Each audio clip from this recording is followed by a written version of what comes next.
I have finally gotten round to reading the latest Skulduggery Pleasant book, Resurrection. About a year ago I made a video wherein I described what I thought were the macro problems of the Skulduggery Pleasant series. Before I begin this video in earnest, I will state that I did enjoy reading the Skulduggery Pleasant series. I am a fan. Some books I liked more than others, but I do not regret reading any of them, if only because I was able to make a video about them. So I shall begin this review by outlining what I liked about the book. Derek Landy is back in form with this one. I enjoyed this book far more than the last one. The villains in this tale are good, not necessarily scary, but they are memorable, and Landy has managed to restrain himself because they are not overpowered, they are instead powerful and cunning, a dangerous combination. Power creep is not an issue in Resurrection. With Darkess gone, Valkyrie is a more likeable character, because the reader knows she can't go into demigod mode when she gets backed into a corner. The action is well written as always, and the prose is easy to read. This book was so easy to read, in fact, that I read it in 2 evenings. It was an entertaining read, and although I will not say it was a page-turner, I did often wonder what was going to happen next, and was only too happy to find out. If you are a fan of Skulduggery Pleasant, you have probably already read this book, and if you haven't, on hearing the above, you will definitely be wanting to read the book by now. I can recommend this book to fans of the series without any effort, but I feel inclined to express some of my problems with this installment. Number 1. The same old goals. In Last Stand of Dead Men, a conflict that had been brewing throughout the series finished fermenting and transformed into a mediocre but not unenjoyable lager. I am, of course, being purely metaphorical here. The goal of the villain, the Golden-Eyed Man, was to create conflicts between warlocks and mortals, so that the sorcerers could come and save the mortals, so they would happily accept a new world order where sorcerers ruled the mortals. The plan backfired, but that is beside the point. The villains had a goal, they just failed to achieve it. A similar goal belongs to the villains in Resurrection. The plan is slightly different, but the aftermath would be more or less the same. Start a war between mortals and sorcerers, so the sorcerers will end up conquering the mortals and ruling over them. It is not a thrilling goal. We have seen it in another form before. The thing which makes this story unique is the character of Ebenezer, who was Skulduggery's girlfriend during the time he was Lord Vile. The Anti-Sanctuary, the organisation not possessing an actual name, believes that Ebenezer is essential to their plans, as she was a very powerful sorceress, and she can help them achieve this war. So they set about trying to resurrect her. While Ebenezer, who barely does anything in the book, is a nice addition, and makes the story more interesting than it would otherwise be, the villain's goal is the same. At best, it's a sign of absent imagination. At worst, it's a red flag, informing the reader that Landy doesn't have any original tales to offer in the Skulduggery Pleasant universe. Number 2. Valkyrie the Forgiven. Let's get something out of the way here. When Darkess took Valkyrie over, she killed 1,351 people in Rawhaven in a few hours. Very little time, but a lot of dead people. This event had such an impact on the people of Rawhaven that when the city started to expand and the citizens began rebuilding the metropolis, they built a 3-sided clock as a monument to the dead. Quote, "The monument in the circle, across from the fountain, was a huge 3-sided clock, its inner workings exposed to the elements. The clocks were each stopped at different times, representing different stages of Devastation Day. The first clock was frozen at the moment Darkess broke through the energy barrier, protecting the city. The second clock was trapped at the moment she set off that devastating explosion in the eastern quarter. And the hands of the third clock were eternally stuck at the moment Darkess left this reality, believing she had destroyed everything worth destroying. Fair to say, Darkess left an impact in Rawhaven. Despite this, Valkyrie walking down the street only gets attacked once, by 2 sorcerers and a sorceress, who don't know how to fight properly, and don't go for the kill straight away. They beat her up a bit, somewhat reluctantly, before attempting to use their magic to hit her, at which stage Valkyrie finally fights back. This happens once, and this is by some random sorcerers. No one else tries to kill her apart from the villains. No authority in the sanctuary tries to kill her, or even suggests that maybe she should not be made a detective again, or that the sanctuary shouldn't fraternize with her. Too many people in Rawhaven forgive Valkyrie for what her dark side did, and don't raise a fuss about her presence. I do not think this is realistic at all. And indeed, the book suggests indirectly that the opposite should happen. There is a character in the book who worships Darkess. He is otherwise a respectable person, but worshipping Darkess is enough for his wife to leave him, his friends to desert him, and for him to tell another character that the authorities would spit in his face if he asked them to help him. If people find Darkess so repulsive and abhorrent that they would punish a man for the act of simply worshipping her, why wouldn't they all try and kill Valkyrie, who more or less is Darkess? I can hear a counter-argument. But your Imperial Majesty, they are probably too terrified to attack her. This is a good counter, but there is only one problem. When people are terrified of something, there are three typical reactions. They will either try to hide from the object of their fear, get rid of the object of their fear, or destroy it. The book does not describe people running into their houses upon seeing Valkyrie. It does not describe people petitioning the authorities to bar her entry into the city, and it does not describe normal people trying to kill her, except for that one chapter. The most people do is glare at her and say nasty things about her. That's it. I don't think it is believable, and I think the lack of opposition to Valkyrie's return into the fold is a weak point. Number 3. Politics. Yes, I am afraid that politics have entered the Skulduggery Pleasant series. I am not referring to the politicking and power politics of different sanctuaries, which was always present in the series. I am instead referring to analogies of the politics of the present day. There is a character in the book called Martin Maynard Flannery, who is the President of the United States. With this character, Derek Landy decided to express his thoughts concerning the current US President, Donald Trump. Quote, "She shrugged. The world is a scary place, and it's only getting scarier. The American president is a narcissistic psychopath. Fascism, racism, misogyny, and homophobia are all on the rise."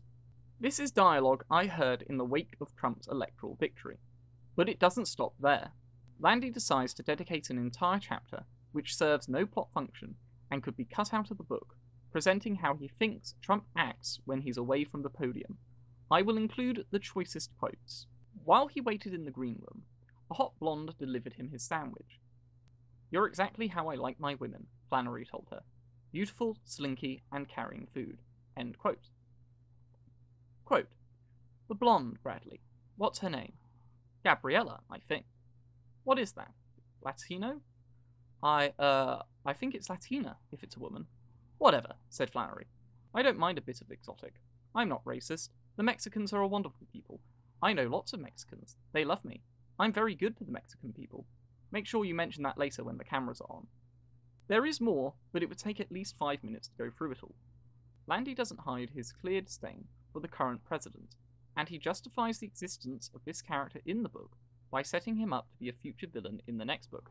China, who is now the leader of the Irish Sanctuary, and the Anti-Sanctuary, are both revealed to be trying to influence Flannery to do what they want. It is suggested strongly that towards the end of Resurrection that he will have a plot function in the next book. This reminds me of another book where the politics had no place, and that book is called Adrian Mole and the Weapons of Mass Destruction. It is an amusing book, filled with great chapters, but as suggested by the title, there are sections where the author, using her characters as vassals, mocks and riles against Tony Blair, and his decision to join George Bush in the invasion of Iraq. They seem completely out of place in the story, and could easily have been cut out and nothing would have been lost. The anger expressed at Tony Blair in the book only ages it. People think novels don't age well because society and technology change, but this explanation doesn't hold up, because books like the Iliad and the Odyssey are loved today, as are the works of Shakespeare. What ages poorly in a novel or a work of fiction are attacks against, or endorsements of, political figures in the current day. Virtue signalling is never classy. This arrival of politics is worse in Resurrection than in the Weapons of Mass Destruction, however, because mortal politics were always ignored in the Skulduggery Pleasant series. The politics of mortals were never relevant. The politics of sanctuaries were important, and were the interesting part. People did not pick up Skulduggery Pleasant back in 2007, and the rest of the books as the years went on, because they wanted to have the author's opinion, or more accurately, representation of, Politician X. They picked up Skulduggery Pleasant because they wanted to read about the adventures of a debonair, charming, and exquisitely dressed skeleton, after whom the book series is named. The modern politics do not belong here, and their intrusion into this fantasy world is unwelcome. Here I must address my video to Derek Landy himself. Landy, please do not do what I think you are going to do. You have written it so that President Flannery looks like he will be playing a plot integral part in the next few books you will inevitably write. Don't do this. I don't hold your dislike of the current US President against you. Feel free to express your opinions on him and his policies, but do not do so in Skulduggery Pleasant. You are not going to achieve anything. People who dislike Trump will still dislike him after reading Resurrection, and people who like Trump are not going to change their opinion just because you made a caricature of him. If Trump is disposed of, either by impeachment, unlikely, or by losing the next election, also unlikely, it won't be because of your books. You are also not going to gain any new fans because you decided to express your disregard for Trump. Negative opinions of Trump can be found for a dime a dozen. Ironically, you could probably gain new fans by expressing a positive opinion of Trump. However, you actually could stand to lose fans if you continue with this. Some of your readers will support Trump, and they might get tired of reading your character attacks against him. Even readers who don't support Trump might get tired of the character attacks, and your narrative tirades against a political figure. Again, no one picked up Skulduggery Pleasant because they wanted to read your assessment of a politician's character. If you think that it doesn't matter if Trump-supporting fans stop reading your books, I advise you to reconsider. You do not want to lose any fans over a political figure who will be gone after his second term, if not sooner. Trump isn't important enough to warrant risking a possible decrease in the fandom. You have to understand that fans don't just buy books and read them. They do far more. They advertise your books to their friends and family by recommending them. They create fan art and post it online. Some even dress up as the characters in your series for parties, spreading further awareness of your work, and some will even defend your books against critics. I've had discussions with other fans who didn't agree with my video assessing what I believe to be flaws in your series. Fans can be very loyal as long as you do not insult or disregard them needlessly. Please don't do what I think you're going to do. Number 4. The never-ending journey. Every journey ends, and the notion of one that doesn't is depressing. I would argue that stories have a natural end, which is determined by the explicit or implicit goal of the characters. In The Lord of the Rings, the goal is to destroy the Ring of Power, and thus it was natural for the story to end with the ring destroyed. In the Harry Potter series, Voldemort returned in the 4th book, and it was only natural that Harry Potter's story ended with Voldemort killed for good. Even a book series, which has different characters and mostly unrelated stories, still has to end. The Chronicles of Narnia have some recurring characters, but the stories are very different.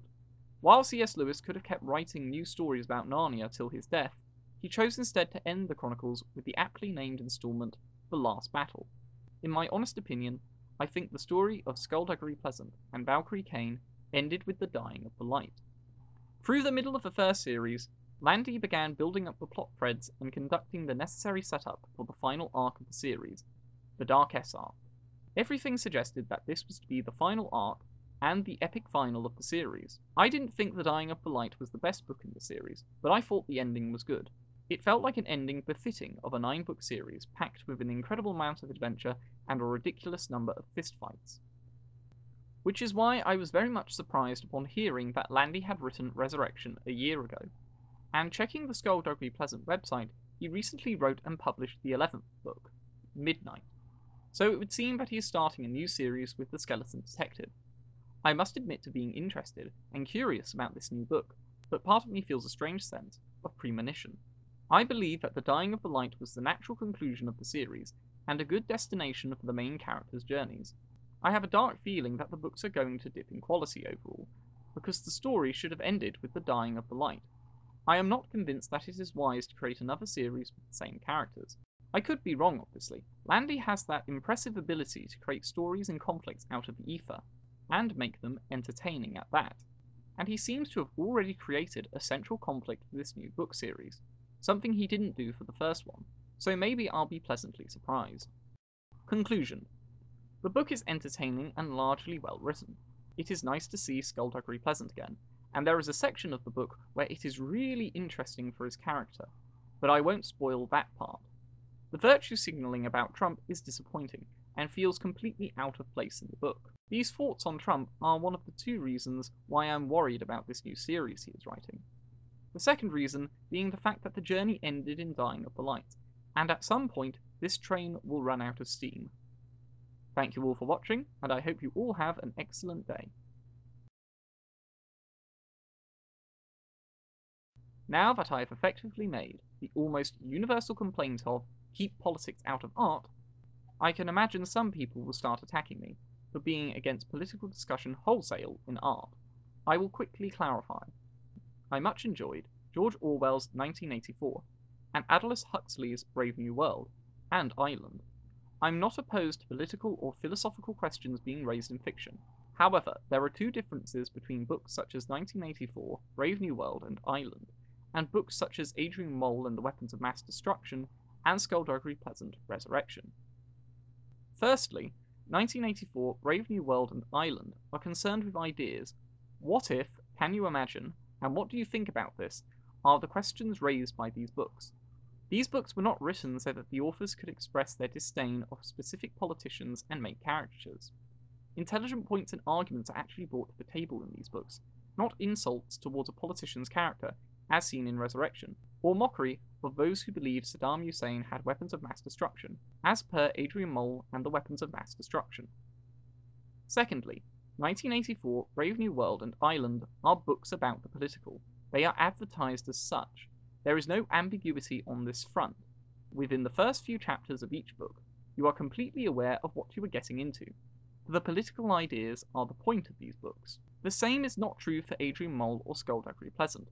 While Adrian Mole has always had some commentary on social class and politics, people read the books because they found Adrian Mole funny. The Skulduggery Pleasant series never concerned itself with mortal politics, and no one read it for politics. They read the books for the adventures. Adrian Mole and Skulduggery Pleasant are advertised as entertainment, not political commentary or political thought. If an artist wants to comment on politics, it is better to dedicate a work to that end, rather than use a pre-existing work which had no business dealing with political issues.